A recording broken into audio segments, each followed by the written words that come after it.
नाज़रीन, इस वक्त पूरा पाकिस्तान एक पाकिस्तानी जवान, मैं इसका लफ्ज़ इस्तेमाल करूँगा, और एक ऐसा दिल वाला और जिगर वाला अली सत्पारा का इंतज़ार कर रहा है कि उस हवाले से कब कोई ख़बर आए।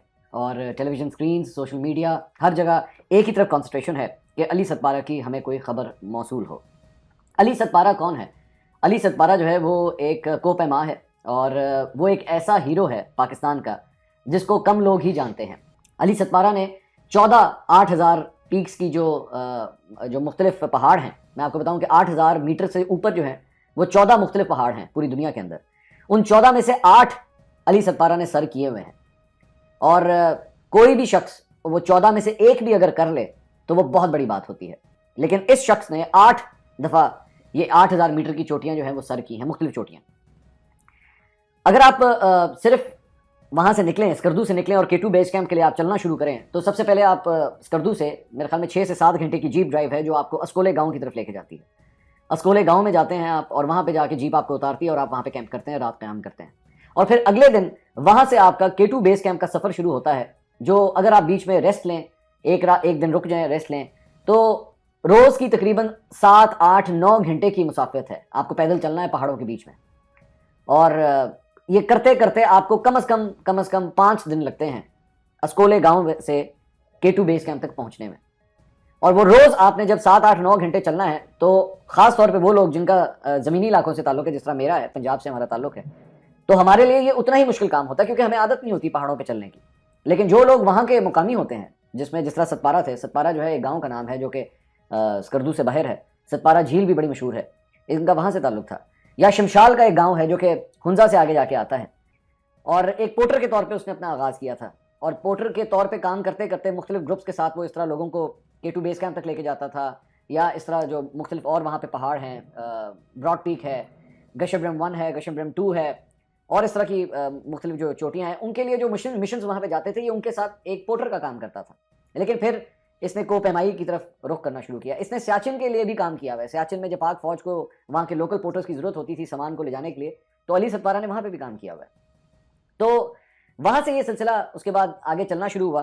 और मैं जब वहाँ पे K2 बेस कैंप पहुँचा, और वहाँ पे जाके जो वहाँ पे सिर्फ बेस कैंप के ऊपर जो माहौल था, बर्फ़ के ऊपर आप टेंट लगाते हैं, बर्फ़ के ऊपर ही आप अपना बेड लगाते हैं, यानी कि जो स्लीपिंग बैग होता है उसके अंदर आप सोते हैं, और आपने कम से कम 3-3, 4-4 डेज के कपड़े आपने पहने होते हैं।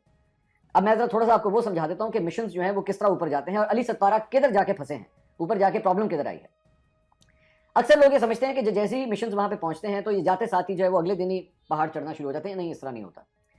इसको बेसिकली ये लोग सबसे पहले एक्लेमेटाइज करते हैं अपने आप को। एक्लेमेटाइजेशन क्या होती है कि आपको ऑक्सीजन लेवल चूंकि कम हो जाते हैं, आपको ब्रीदिंग की आदत नहीं होती कि इतने कम ऑक्सीजन लेवल पे आपके लंग्स जो है वो काम कर सकें। तो K2 का जो पहाड़ है वो मुख्तलिफ कैंप साइट्स में डिवाइड किया गया है। कैंप 1 है, कैंप 2 है, कैंप 3 है, बॉटल नेक है, और बॉटल नेक के बाद जो है वो पीक आती है, यानी कि चोटी आती है उसकी। तो ये जाते साथ ही सबसे पहले क्या करते हैं कि ये गए वहाँ पे 1 या 2 दिन बेस कैंप पे क़याम किया, उसके बाद ये कैंप 1 पे जाते हैं, वहाँ पे टच करके फिर वापस आ जाते हैं बेस कैंप में। उसका मकसद ये होता है कि आपके लंग्स को थोड़ी सी हाइट और मिले, और वहाँ से फिर आप दोबारा वापस आ जाए। उसके बाद फिर ये नीचे क़याम करते हैं। उसके बाद अगला जो उसका मिशन होता है उसमें वो कैंप 2 तक जाते हैं, वहां पे जाके ऑक्सीजन लेवल और कम हो जाता है, उसको कैंप 2 को टच करके फिर ये वापस नीचे आ जाते हैं।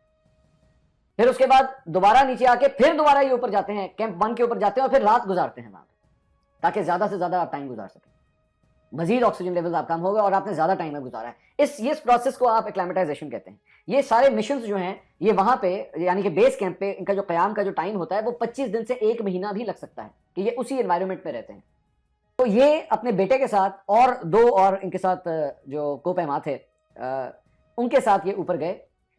पहले इन्होंने अटेम्प्ट किया, लेकिन वहां पे वेदर चूंकि खराब हो गया तो ये सारे ही वापस आ गए, और इन्होंने इंतजार किया कि वेदर दोबारा बेहतर हो, हम फिर दोबारा ट्राई करेंगे। उसके बाद ये सेकेंड अटेम्प्ट में दोबारा ये लोग ऊपर गए कि इस मरतबा हम उसको सर करने की कोशिश करते हैं। लेकिन कैंप 3 से जब ये ऊपर जा रहे थे तो इनके जो बेटे हैं अली सत्पारा के, साजिद सत्पारा, उनका जो इक्विपमेंट उनके साथ था, जिसमें बहुत सी चीज़ें ये लोग साथ लेके जाते हैं, उसमें से वो टेक्निकल उसके अंदर फॉल्ट आ गया। तो अली सत्पारा ने अपने बेटे को वापस भेज दिया कि आप चूंकि आपके पास सामान अभी तक ठीक नहीं है, इसलिए हम किसी किस्म की भी गलती की हमारे पास गुंजाइश नहीं है, आप वापस नीचे चले जाएं। इन्होंने अपने बेटे को वापस भेज दिया। माउंटेनियरिंग के अंदर एक बात हमेशा ज़हन में रखिएगा, आपकी अगर एक चीज़ भी ख़राब हो गई है या एक चीज़ भी कम हो गई है, मिसाल के तौर पे आपने जो जैकेट पहनी हुई है, ये जैकेट जो होती है ये इतनी गर्म होती है कि अगर आप इसको लाहौर में या इस्लामाबाद में सर्दियों में अगर पहन लें तो आपके पूरे जिस्म पे पसीना आ जाएगा। ये इतनी गर्म होती है, ये -30 -40 तक के टेम्परेचर को जो है वो संभाल सकती है, इसमें कोई प्रॉब्लम नहीं होती। इनका जो स्लीपिंग बैग होता है, जो ये साथ लेके जाते हैं लेटने के लिए, सोने के लिए, वो भी इतना गर्म होता है कि वो -30 -35 -40 तक के टेम्परेचर को संभाल सकता है।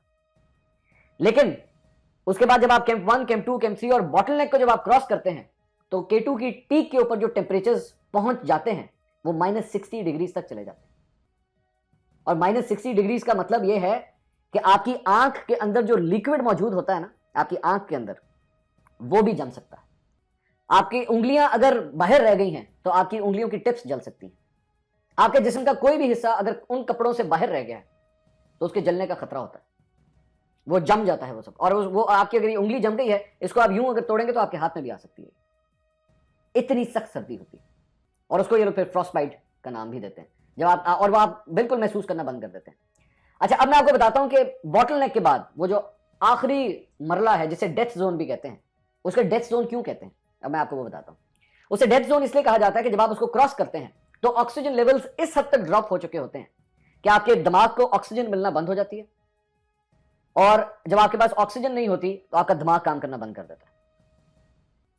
माउंट एवरेस्ट और K2 के पीक्स के ऊपर, टॉप के ऊपर ऐसे ऐसे वाकयात, ऐसी ऐसी कहानियां सुनने को मिली हैं। मैं उसमें से एक दो आपको कोट कर देता हूं। वहां पे बल्कि और कुछ नहीं तो अली सतपारा के साथ भी हो चुका है। मैं ये भी आपको वाकया बताता हूं। ये नांगा पर्वत गए थे 2016 के अंदर। 2016 में इन्होंने जाके नांगा पर्वत सर किया था, लेकिन उससे पहले 2015 में जब ये गए थे, 2015 में नांगा पर्वत को सर करने की कोशिश की थी, तो वहां का भी जो सबसे टॉप एरिया है, जब ये वहां पे पहुंचे, ऑक्सीजन लेवल्स कम हुए, इनका दिमाग काम करना बंद हो गया और सेंस ऑफ डायरेक्शन इनकी खत्म हो गई। सेंस ऑफ डायरेक्शन से क्या मुराद है, इनको समझ नहीं आ रही थी कि मेरा रास्ता कौन सा है, मैंने जाना किधर है। आपका दिमाग काम करना बंद कर देता है। माउंट एवरेस्ट के ऊपर एक वाकया मैं आपको बताता हूं। माउंट एवरेस्ट पे एक दफा को पेमाओं का एक मिशन वहां पे गया था। वहां पे एक शख्स गया, उसका जाके इतना दिमाग उसका काम करना बंद हो गया कि उसने जो कपड़े पहने हुए थे, उसने उस इतनी सर्दी के अंदर -30 -40 -50 की सर्दी के अंदर उसने अपने कपड़े उतारना शुरू कर दिए। और उसके जो साथी थे वो कह रहे थे तुम क्या कर रहे हो, तुम मर जाओगे, तुम इतनी सर्दी में ये जो कुछ भी तुमने गर्म कपड़े पहने हुए तुमने उतारे। तो वो कह रहा था मुझे गर्मी लग रही है। एक्चुअली उसको गर्मी नहीं लग रही थी, उसको सर्दी लग रही थी, लेकिन उसका दिमाग ही काम नहीं कर रहा था कि मैंने अब करना क्या। उसके बाद हेलुसिनेशंस होती हैं। हेलुसिनेशन से मुराद कि आप जब इतनी हाइट पे जाते हैं, दिमाग आपका ऑक्सीजन ना मिलने की वजह से काम नहीं कर रहा होता, तो आपको चीजें नजर आना शुरू हो जाती हैं, आपको लोग नजर आना शुरू हो जाते हैं, अपने रिश्तेदार, अपने चाहने वाले, वो आपकी आंखों के सामने चलना शुरू हो जाते हैं। तो ये है वो डेथ जोन जहां पे अली सतपारा के बारे में कहा गया है कि वो वहां पे पहुंच गए थे। और उस डेथ जोन के अंदर कोई भी शख्स, कोई भी इंसान वो बहुत ज्यादा टाइम नहीं गुजार सकता। आप K2 के टॉप पे जाते हैं, आप उसको टच करते हैं और टच करके उसके बाद अपनी वापसी का सफर शुरू करते हैं। इसलिए क्योंकि आपको भी पता है आप यहां पे ज्यादा देर सर्वाइव नहीं कर सकेंगे, आपको वापस जाना है, हर सूरत वापस होता है। अली सतपारा से अब कांटेक्ट खत्म हुए 24 घंटे से भी ज्यादा हो चुके हैं उस डेथ जोन के अंदर, और हर गुजरते घंटे के साथ, हर गुजरते मिनट के साथ उनके अब जिंदा रहने की जो उम्मीद है वो खत्म होती जा रही है। अल्लाह करे कि मौजज़े होते हैं, अल्लाह करे कि किसी तरह हमें उनकी खबर कोई मिल सके, लेकिन वो हमारा एक हीरो है। और इस हीरो ने वो काम करने की कोशिश की जिसके लिए सिर्फ और सिर्फ आपके अंदर जिगरा नहीं होना चाहिए, बल्कि अपने मुल्क का नाम रोशन करने की ज़रूरत होनी चाहिए और मिशन होना चाहिए कि मैंने पाकिस्तान का झंडा वहाँ पे लहराना है। बेशक वो इस मिशन में कामयाब ना हो सका हो, मैं नहीं जानता, क्योंकि अभी तो मज़ीद तफसीलात आनी है, लेकिन फिर भी उसने तमाम पाकिस्तानियों का सर फ़ख्र से बुलंद किया है, क्योंकि पहले ही अपनी ज़िंदगी में वो सब कुछ वो कर चुका है जो आम पाकिस्तानी या आम अफराद जो है वो सोच भी नहीं सकते। तो इसलिए अब देखते हैं कि इस सिलसिले में हमें क्या अपडेट्स आती हैं, क्या खबर आती है, लेकिन हालात काफ़ी मुश्किल हैं। और उनकी फ़ैमिली के लिए मुझे उम्मीद है कि उनकी फ़ैमिली के लिए भी हुकूमत पाकिस्तान जो है वो कोई ना कोई कदम उठाएगी, क्योंकि वो अपनी फ़ैमिली का एक बहुत बड़ा ज़रिया था कि उनका ख्याल रखना। और उनके बेटे का ख़ास तौर पे उनका बेटा साजिद सतपारा भी जो है एक माउंटेनियर है, और उसकी कफ़ालत किस तरह होगी, उसका ख्याल किस तरह रखा जाएगा। मैं उम्मीद करता हूँ कि हमारे तमाम माउंटेनियर जो पाकिस्तान के अंदर मौजूद हैं और जो इतना जान जोखों का ये काम करते हैं, उनके लिए हुकूमत पाकिस्तान जो है वो कुछ ना कुछ ज़रूर